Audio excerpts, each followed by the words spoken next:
కేసీఆర్ గారు చెప్పిండట ఆ యొక్క చర్యలు అంటే అక్కడ రిలీఫ్ ఆపరేషన్ నడుస్తూ ఉన్నాయి, మీరు ఇప్పుడే వెళ్ళకండి అని చెప్పిండట. జరిగినప్పుడు ఇంతమంది మేము పోయినాం కదా, నువ్వు కూడా ఒక రావచ్చు కదా. నేను నా వెంట ఒక్క మనిషి లేడు, కేవలం ఉన్నది అక్కడ ఉత్తమ్ కుమార్ రెడ్డి వీళ్ళు తప్ప, పోలీసులు తప్ప ఎవరు లేరు. అంటే ఎందుకు ఇంకోటి మాట్లాడినరు మాట్లాడుతూ ఏం పని జరగలేదు, మొదలే పెట్టలేదు అని. అది మాట నువ్వు చెప్పేది మేమే చెప్పినాం కదా. ఎందుకు మొదలు పెట్టలేకపోయినాం ఫస్ట్ 3 డేస్లో అంటే ఎక్కడైతే ఆ యొక్క టన్నల్లో ఆ భూమి పొరల ఉన్నటువంటి లోపభూయిష్టమైనటువంటి అంటే సాఫ్ట్ సాయిల్ కావచ్చు, ఫ్రాక్చర్స్ పొరల కారణంగా సడన్గా ఎక్కడో వాటర్ ఉంది, వాటరు మట్టితో మొత్తం వచ్చి కూలిపోయింది. 25 ఆల్మోస్ట్ ఐ థింక్ 24-25 అడుగుల మేర ఎక్కడి నుంచి అయితే వాటర్ పడ్డదో, ఎక్కడి నుంచి అయితే మొత్తం అక్కడ మట్టి మొత్తం బురద వచ్చిందో అది మొత్తం కూల మట్టితో మొత్తం మూసుకుపోయింది. అంటే మూసుకుపోయి అదే అడ్డం పడ్డది. అంటే మళ్ళీ అది తీస్తే అది మళ్ళీ పునరావృతి మళ్ళీ కూడా వస్తుందేమో తెలియదు కదా. సో అది చేసినప్పుడు ఎవరైతే ఆ యొక్క 8 మంది అందులో ఉన్నటువంటి వాళ్ళని వెలికి తీయాలన్నప్పుడు దానికోసం 40 మందో 50 మంది 100 మంది లోపలికి పోవాలి కదా.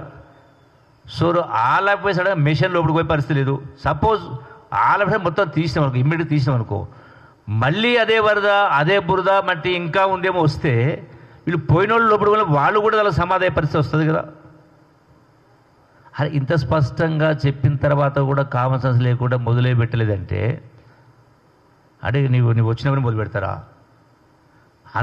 ఆల్రెడీ ఎప్పుడైతే ఎన్ని ఏజెన్సీలు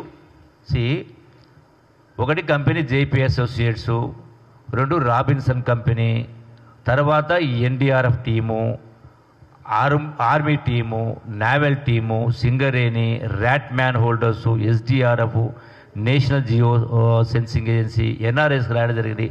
అంటే స్కానర్ ద్వారా ఆ భూమి యొక్క అయితే దాని టైప్ నేచర్ ఆఫ్ సాయిల్ కానీ నేచర్ ఆఫ్ రాక్ కానీ ఉందో తెలుసుకోవడం కోసం వాళ్ళందరినీ పిలిపేయడం జరిగింది జాతీయ స్థాయిలో. అంటే వాళ్ళందరూ పనిలోకి వచ్చిన తర్వాత 3 రోజులు వాళ్ళే సజెస్ట్ చేసారు.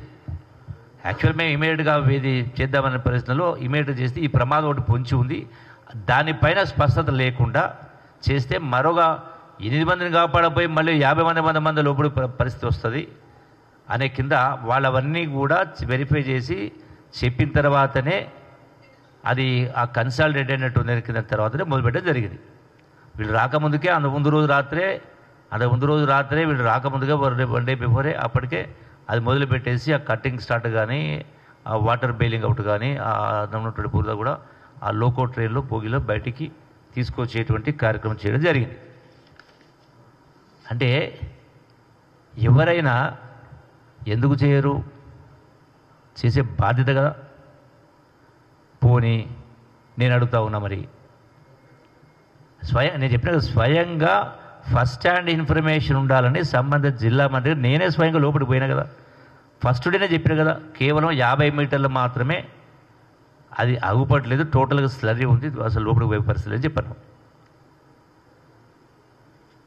మరి వీళ్ళు నిన్న అంతమంది వచ్చి మమ్మల్ని రానియలేదు, మనం అడ్డుకుందరని కింద మాట్లాడితే వాస్తవంగా మిమ్మల్ని అందరినీ రావడానికి పర్మిషన్ ఇచ్చింది, అక్కడ రావడానికి వాళ్ళు పరామర్శించడానికి పర్మిషన్ ఇవ్వడం జరిగింది కదా. అంటే వాస్తవం అంటే కేవలం అంటే రాజకీయం కోసం రాజకీయ లబ్ధి కోసం మాట్లాడే మాటలు తప్ప వాళ్ళ మాటలో ఏమాత్రం కూడా పసలేదు.